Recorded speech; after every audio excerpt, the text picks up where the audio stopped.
La nuit où j'ai compris que je dormais mal depuis 60 ans, j'avais 87 ans et je venais de perdre ma femme. Je m'appelle Georges Aubert, j'ai 93 ans, et ce que je veux vous dire avant de partir, c'est que la façon dont vous dormez cette nuit va changer quelque chose dans votre vie, que vous le sachiez ou non. Je suis né en 1932 à Béziers, dans une rue étroite du vieux centre-ville où les maisons se touchaient presque d'un trottoir à l'autre et où les volets des voisins claquaient dès les premières chaleurs de l'été. Mon père était mécanicien, ma mère cousait des robes pour les femmes du quartier, et nous vivions dans un appartement de 3 pièces avec ma sœur cadette Pauline et mon frère aîné Robert, qui avait toujours quelque chose à raconter et qui le racontait fort, même la nuit. Je précise ça parce que c'est peut-être là que tout a commencé. Grandir dans un endroit où personne ne dormait vraiment bien, où l'on considérait le sommeil comme une interruption nécessaire entre 2 journées de travail, pas comme quelque chose qui méritait qu'on s'en préoccupe. Mon père se levait à 5 heures du matin et il était fier de se lever à 5 heures du matin. Ma mère cousait parfois jusqu'à minuit passé sous une lampe de bureau. Le message que j'ai reçu sans qu'on me le formule jamais explicitement, c'est que dormir peu était une vertu, et que dormir beaucoup était une forme de paresse qu'un homme sérieux ne se permettait pas. J'ai porté cette conviction pendant 60 ans sans jamais la remettre en question. Pendant toute ma carrière d'instituteur à Montpellier, pendant les nuits où nos 3 enfants avaient besoin de quelque chose, pendant les années où les corrections s'accumulaient sur le bureau du salon et où je m'endormais dessus en tenant un stylo rouge, et pendant ma retraite aussi, parce que les habitudes prises dans le travail ne s'effacent pas facilement une fois qu'on n'a plus de raison de se lever à l'aube. Je dormais 5 heures, parfois 5 heures et demie. Je me réveillais souvent au milieu de la nuit, je restais allongé dans le noir à penser à des choses qui ne méritaient pas qu'on y pense à 3 heures du matin, et au bout d'un moment je finissais par me lever plutôt que de rester là à fixer le plafond. Ma femme Yvette dormait mieux que moi. Elle me disait parfois que je devrais consulter pour ça, que ce n'était pas normal de si peu dormir, et moi je lui répondais que j'allais bien, que j'étais fait comme ça, que certaines personnes avaient juste besoin de moins de sommeil que d'autres. Je croyais sincèrement ce que je disais. Yvette est décédée en novembre 2019, d'un accident vasculaire cérébral, brutalement, en 2 jours. Nous avions été mariés 62 ans. Elle avait 85 ans et elle était encore pleinement elle-même, curieuse, active, elle lisait encore un roman par semaine et elle s'occupait de son jardin avec une énergie que j'enviais. Sa disparition a été le séisme de ma vie. Je ne vais pas tenter de le décrire parce que certaines choses n'ont pas de description adéquate, et essayer de mettre en mots ce que ça fait de perdre quelqu'un avec qui on a partagé 6 décennies de vie ordinaire et extraordinaire à la fois, ça ne rend pas justice à ce que c'est réellement. Ce que je peux dire, c'est que dans les semaines qui ont suivi, je dormais encore moins qu'avant. 1 heure, 2 heures par nuit parfois. Je me levais à 2 heures du matin, je m'asseyais dans le fauteuil d'Yvette dans le salon, et je restais là dans l'obscurité à écouter le silence de la maison qui n'avait plus du tout le même son qu'avant. C'est notre fils aîné Pierre qui m'a emmené chez le médecin en janvier 2020, 2 mois après la mort d'Yvette. Le médecin était un homme de 60 ans environ, attentif et direct, qui m'avait suivi depuis des années. Il m'a posé des questions sur mon sommeil, sur ce que je ressentais physiquement, sur ma mémoire, sur ma concentration. Et quelque chose dans ces questions m'a fait réaliser que je n'avais jamais vraiment répondu honnêtement à des questions de ce type auparavant, parce que personne ne me les avait posées avec cette précision. Je me souviens qu'il a pris des notes pendant que je parlais, et à un moment il a posé son stylo et il m'a regardé et il m'a dit « Monsieur Aubert, je pense que vous n'avez pas bien dormi depuis très longtemps. Pas seulement depuis la mort de votre femme.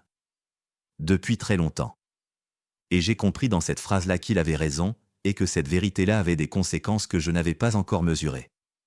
Avant que je continue, une petite parenthèse. Si vous n'êtes pas encore abonné à cette chaîne, ce serait vraiment bien que vous le fassiez, et si ce que je raconte vous touche, un pouce levé sous la vidéo m'aide sincèrement à partager tout ça plus loin. Et je voudrais vous poser une question parce que je suis curieux, est-ce que vous pensez que mal dormir, c'est surtout une question de stress et d'habitude de vie, ou que c'est quelque chose de plus profond, lié à comment on a été élevé et à ce qu'on nous a appris sur le sommeil quand on était jeune? Si vous pensez habitude, écrivez habitude. Si vous pensez éducation, écrivez éducation. Je voudrais vraiment savoir ce que vous en pensez. Le médecin m'a orienté vers un spécialiste du sommeil, ce qui est une discipline que je ne savais même pas qu'elle existait sous cette forme. Une femme d'une 40aine d'années, très précise, qui m'a fait passer une nuit entière dans un centre spécialisé avec des capteurs partout sur la tête et la poitrine pour enregistrer ce qui se passait pendant que je dormais. Je me souviens que je me suis dit en arrivant dans cette chambre d'examen que je n'allais pas fermer l'œil de la nuit tellement l'environnement était artificiel et que ça ne donnerait rien de fiable. Et pourtant je me suis endormi assez vite, à ma grande surprise, et le lendemain matin la médecin avait une quantité impressionnante d'informations sur une nuit de sommeil qui s'était passée exactement comme mes nuits ordinaires. Elle m'a expliqué les résultats avec des courbes sur un écran, et le langage technique m'échappait en grande partie, mais ce que j'ai compris clairement c'est que mon sommeil était fragmenté, que je n'atteignais presque jamais les phases profondes de récupération, et que ce schéma-là durait probablement depuis des années, peut-être des décennies. Elle m'a demandé si j'avais des difficultés de concentration, des trous de mémoire, une fatigue persistante que je mettais sur le compte de l'âge. J'ai dit oui à tout ça, et j'ai ajouté, avec une honnêteté que je n'avais pas eue avec le premier médecin, que je pensais que c'était juste la vieillesse. Elle m'a répondu tranquillement que ce n'était pas entièrement faux, mais que beaucoup de choses que j'attribuais à l'âge étaient en réalité des conséquences d'un mauvais sommeil chronique. Et que certaines de ces choses pourraient changer. Je suis rentré chez moi avec un document de recommandation et une série de rendez-vous de suivi. Et quelque chose s'était déplacé en moi. Pas de façon spectaculaire, pas de révélation soudaine, mais plutôt la sensation lente que j'avais passé toute ma vie adulte à vivre avec une ressource fondamentale à moitié vide, et que je n'avais jamais fait le lien entre ça et comment je me sentais dans mon corps et dans ma tête au quotidien. La première chose que la médecin m'a demandé de changer était aussi la plus simple à comprendre et la plus difficile à mettre en pratique, la régularité. Se lever et se coucher à la même heure chaque jour, y compris le week-end, y compris les jours où l'on n'a pas bien dormi, y compris les jours où l'on a envie de rester au lit le matin parce qu'on est fatigué. Elle m'a expliqué que le cerveau a une horloge interne qui régule le cycle de l'éveil et du sommeil, et que cette horloge a besoin de repères constants pour fonctionner correctement. Quand on se couche à des heures variables, quand on compense une mauvaise nuit avec une grasse matinée, on perturbe ce mécanisme de façon répétée et le sommeil ne trouve jamais son rythme stable. J'ai choisi de me coucher à 22h et de me lever à 6h30, tous les jours. Les 2 premières semaines ont été difficiles. Me coucher à 22h quand j'avais l'habitude de regarder le journal télévisé tardif et de m'endormir dans mon fauteuil vers minuit, ça demandait une réorganisation de la soirée entière. Et me lever à 6h30 les matins où je n'avais dormi que 4 heures et où tout mon corps me suppliait de rester allongé encore un peu, ça allait contre chaque instinct que j'avais. Mais j'ai tenu. Et au bout de 3 semaines environ, j'ai commencé à remarquer quelque chose. Je m'endormais plus vite. Pas beaucoup plus vite au début, mais un peu. Et je me réveillais moins souvent en milieu de nuit. L'horloge interne dont parlait la médecin commençait à trouver son repère, à s'ajuster à ses horaires constants, et le sommeil répondait à cette régularité comme un mécanisme qu'on remet d'aplomb après des années de fonctionnement déréglé. La deuxième chose qu'elle m'a demandé de revoir était l'environnement de la chambre. Ma chambre n'avait pas changé depuis des décennies. Les volets laissaient passer la lumière des lampadaires de la rue. La fenêtre était souvent entr'ouverte et le bruit de la circulation entrait librement. La température était la même que dans le reste de l'appartement, soit environ 21 degrés. J'avais un réveil numérique sur la table de nuit avec un affichage vert qui éclairait la pièce faiblement mais constamment. Et mon téléphone, que Pierre m'avait offert quelques années plus tôt, était chargé sur la table de nuit et s'allumait parfois dans la nuit quand un message arrivait. La médecin m'a dit que la chambre devait être un espace dédié au sommeil, pas à la télévision, pas au téléphone, pas aux pensées professionnelles ou aux soucis du quotidien. Elle m'a conseillé d'abaisser la température entre 18 et 19 degrés le soir, d'obscurcir complètement la pièce, et de sortir le téléphone de la chambre ou au minimum de le mettre en mode silencieux complet. J'ai acheté des rideaux épais. J'ai mis le réveil dans le tiroir de la table de nuit. Et j'ai commencé à charger le téléphone dans le couloir. Ce dernier changement m'a pris du temps à accepter, non pas parce que j'étais accro à mon téléphone, mais parce que depuis la mort d'Yvette j'avais une sorte d'anxiété sourde à l'idée d'être injoignable la nuit, la peur irrationnelle que quelqu'un ait besoin de moi et que je ne l'entende pas. Pierre m'a aidé à raisonner là-dessus. Il m'a fait remarquer que s'il avait une urgence vraiment grave, il appellerait le téléphone fixe de l'entrée, dont la sonnerie s'entendait dans toute la maison. Cette pensée simple a suffi à lever l'obstacle. La température de la chambre a été l'un des changements dont l'effet m'a le plus surpris.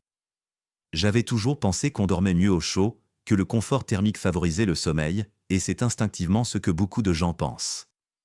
La médecin m'a expliqué que le corps a besoin de baisser légèrement sa température centrale pour entrer dans les phases profondes du sommeil, et qu'une pièce trop chaude interfère avec ce processus naturel. La première nuit dans la chambre refroidie, j'ai eu un peu froid et j'ai ajouté une couverture. Mais j'ai dormi 2 heures de plus que d'habitude, et je me suis réveillé avec une qualité d'éveil différente, plus nette, moins cotonneuse, que je n'avais pas connue depuis longtemps. Il y avait aussi la question de ce que je faisais dans les 2 heures avant de me coucher. Toute ma vie adulte, j'avais regardé les informations le soir, souvent les informations du soir et parfois un film ou une émission après, et je m'endormais dans mon fauteuil avec la télévision allumée avant de me traîner au lit vers minuit. La médecin m'a demandé d'éteindre tous les écrans au moins 1 heure avant de me coucher. Elle m'a expliqué que la lumière bleue émise par les écrans envoie au cerveau un signal qui ressemble à celui de la lumière du jour, et que ce signal inhibe la production de mélatonine, l'hormone qui signale au corps que c'est l'heure de se préparer à dormir. J'ai remplacé la télévision du soir par la lecture.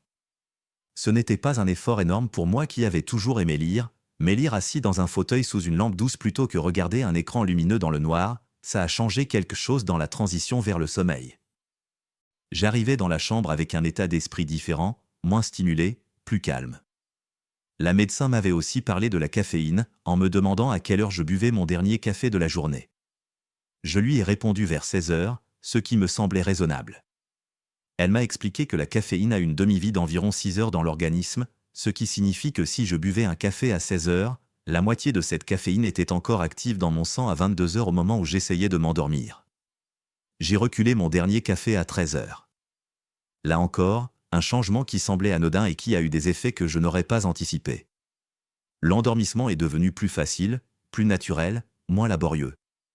Il y a une dimension du sommeil dont on parle encore moins et que j'ai découverte à travers cette expérience, c'est son lien direct avec l'état émotionnel.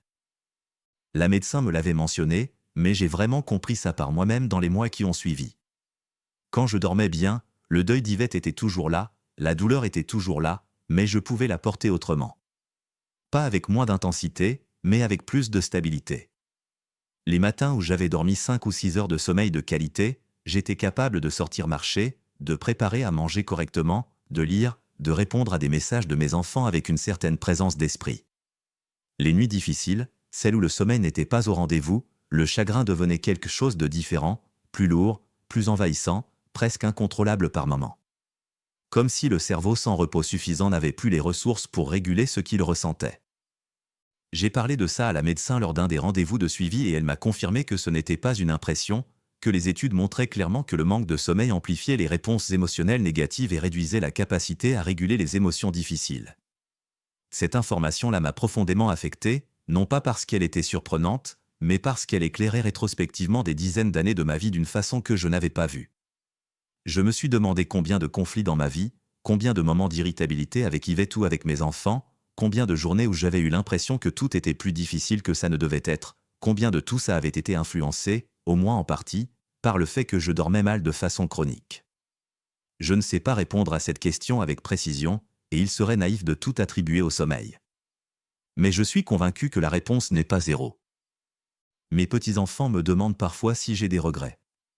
C'est une question que les jeunes posent aux vieux comme si les vieux avaient une liste rangée quelque part, et la vérité c'est que les regrets ne fonctionnent pas comme ça. Ils ne sont pas des événements isolés qu'on peut pointer du doigt. Ce sont des colorations générales, des teintes qui reviennent sur certaines périodes quand on les regarde depuis la distance. Et l'une des colorations qui revient le plus souvent quand je regarde ma vie d'adulte, c'est l'idée que j'aurais pu être plus reposé. Que j'aurais pu être plus patient, plus attentif, plus disponible, si j'avais su ce que je sais maintenant sur ce que le sommeil fait à un être humain et ce que son absence lui coûte. À 93 ans, je dors entre 6h30 et 7 heures par nuit, ce qui me semblait totalement hors de portée quand j'avais 60 ans. Je me lève à 6h30 avec une régularité qui surprend encore mes enfants quand ils me rendent visite. Je marche 1 heure le matin, je lis l'après-midi, je coupe les écrans à 21h, et je me couche à 22h dans une chambre fraîche et sombre. Ce n'est pas une discipline austère, ce n'est pas une punition que je m'inflige. C'est simplement un cadre que j'ai construit et que j'ai fini par aimer, parce qu'il me donne quelque chose que je n'avais pas eu pendant la majeure partie de ma vie adulte, la sensation de me lever en ayant vraiment récupéré de la nuit précédente. Je ne prétends pas que ces changements ont tout résolu. J'ai 93 ans. Le corps a ses limites, le sommeil à cet âge n'est plus exactement ce qu'il était à 50 ans, et il y a des nuits moins bonnes que d'autres, des réveils à 4 heures du matin que je ne maîtrise pas complètement. Mais la différence entre ce que je vivais avant et ce que je vis maintenant est suffisamment grande et suffisamment constante pour que je puisse vous dire sans hésitation que ce changement a été l'un des plus importants de la dernière partie de ma vie. Et que si j'avais su tout ça à 40 ans, à 50 ans, à 60 ans, j'aurais fait ces changements bien plus tôt. Ce que je veux vous dire avant de partir, et je dis avant de partir sans dramatisme parce qu'à mon âge c'est une formule qui a du sens sans être un drame, c'est que le sommeil n'est pas du temps mort. Ce n'est pas une parenthèse entre deux journées utiles. C'est une partie active et fondamentale de votre vie, celle où votre cerveau trie et consolide ce qu'il a appris, où votre corps répare ce qui a été usé, où vos émotions trouvent une régulation que la conscience éveillée ne peut pas accomplir seule. Négliger le sommeil en pensant gagner du temps, c'est exactement l'inverse de ce qui se passe réellement. On perd quelque chose à chaque nuit mal dormie, quelque chose de subtil, de difficile à quantifier, mais de réel et de cumulatif sur des années. Si vous dormez mal,